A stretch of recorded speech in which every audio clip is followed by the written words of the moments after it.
Okay, so this is the first chapter of A Good Girl's Guide to Murder, Part 1. Senior Capstone Project Proposal 2019 to 2020. Student number 4169, student's full name Pippa Fitz Amobi. Part A, to be completed by student. The courses of study or areas of interest to which the topic relates. English, journalism, investigative journalism, criminal law. Working title of Senior Capstone Project. Research into the 2014 missing persons investigation of Andy Bell in Fairview, Connecticut. Present the topic to be researched in the form of a statement, question, hypothesis.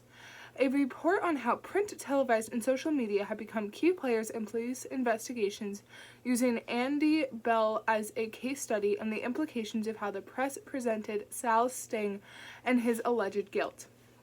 My initial resources will be interview with missing persons expert, interview with a local journalist who reported on the case, newspaper articles, interviews with members of the community, textbooks and articles on police procedure, psychology, and the role of media.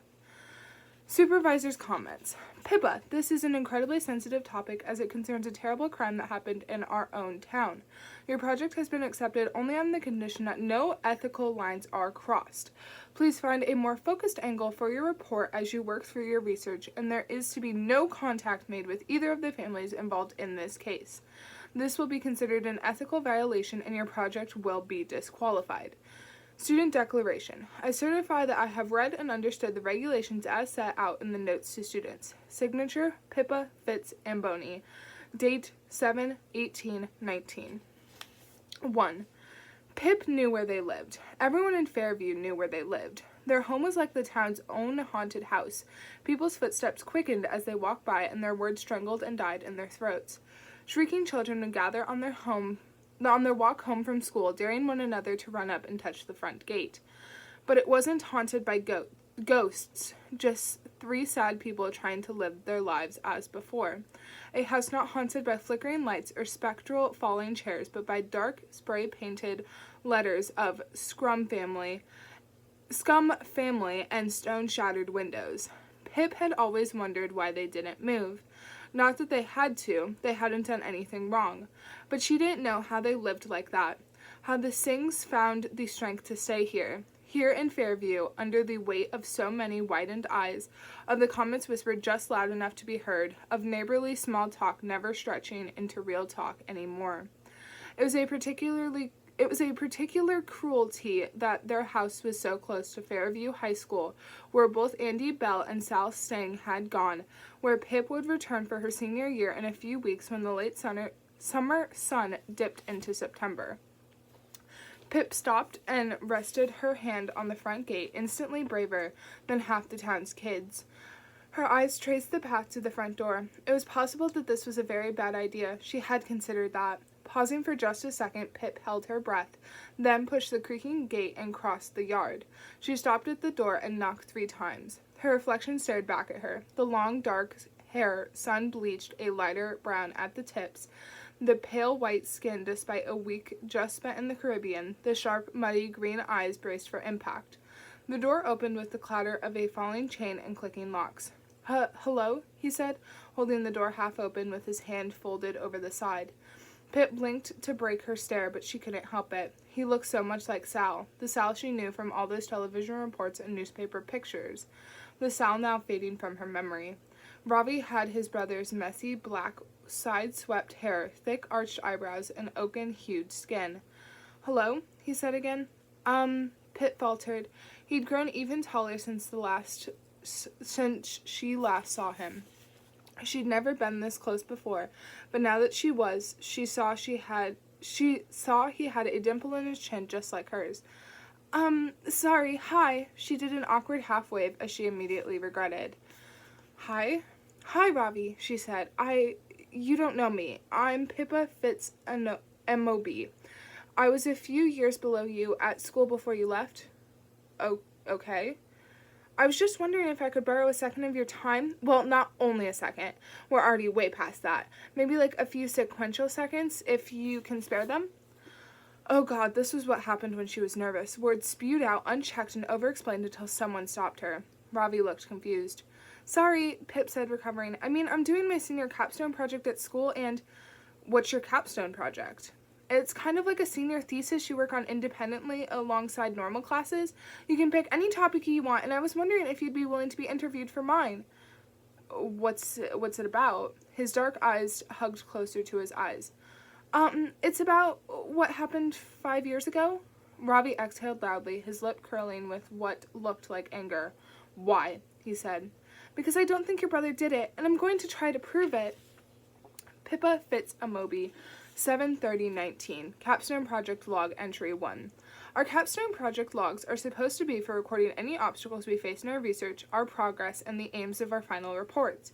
Mine will have to be a little different. I'm going to record all my research here, both relevant and irrelevant, because I don't really know what my final report will be yet, or what will end up being important. I will just have to wait and see where I'm at after all my investigating and what essay I can bring together. I'm hoping it will not be the topic I proposed to Mrs. Morgan. I'm hoping it will be the truth. What really happened to Andy Bell on April 18th, 2014. And if, as my instincts tell me, Sally Sal Singh is not guilty, then who killed her?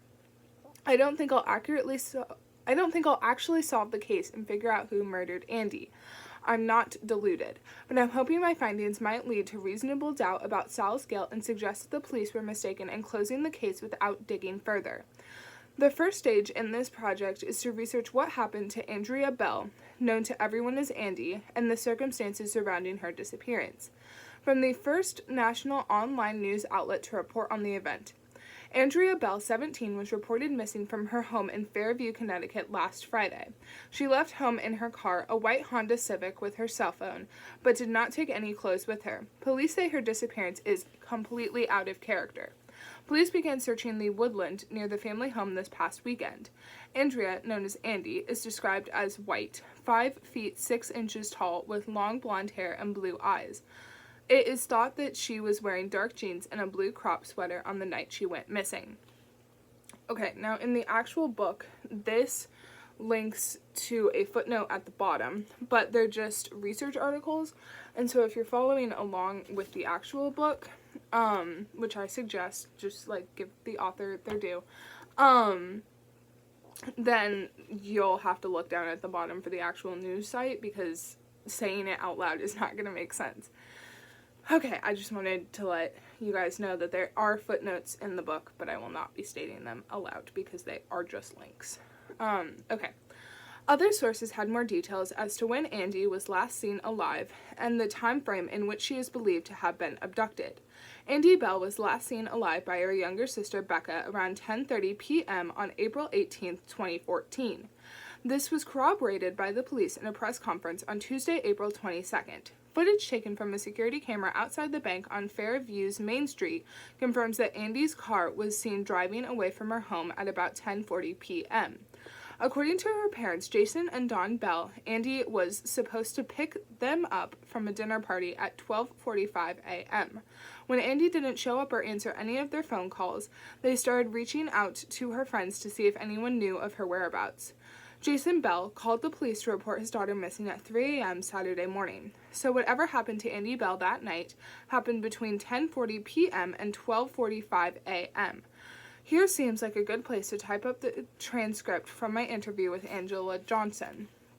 Transcript of interview with Angela Johnson from the Missing Persons Bureau. Angela: hello. Pip: hi, is this Angela Johnson? Angela: speaking. Yep, is this Pippa?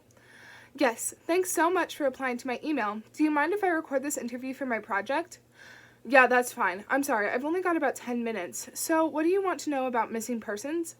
Well, I was wondering if you could talk me through what happens when someone is reported missing. What's the process and the first steps taken by the police? When someone is reported missing, the police will try to get as much detail as possible so they can identify the potential risk to the missing person and an appropriate police response can be made. They'll ask for name, age, description, the clothes they were last seen wearing, the circumstances of their disappearance, if going missing is out of character for this person, details of any vehicle involved, Using this information, the police will determine whether this is an at-risk missing persons case. And what circumstances would make it an at-risk case? If they are vulnerable because of their age or disability, or if the behavior is out of character, which indicates they could have been exposed to harm. So if the missing person is 17 years old and it is deemed out of character for her to go missing, would that be considered an at-risk case? Absolutely, when a minor is involved. So how would the police respond? Well, there would be immediate deployment of police officers to the location the person is missing from. The officers will get further information about the missing person, such as details of their friends or partners, any health conditions, financial information in case they try to withdraw money. Police will also need recent photographs and might take DNA samples in case they're needed in subsequent forensic examinations. And, with consent of the homeowners, the location would be searched thoroughly to see if the missing person is concealed or hiding there, and to establish whether there are any further evidential leads.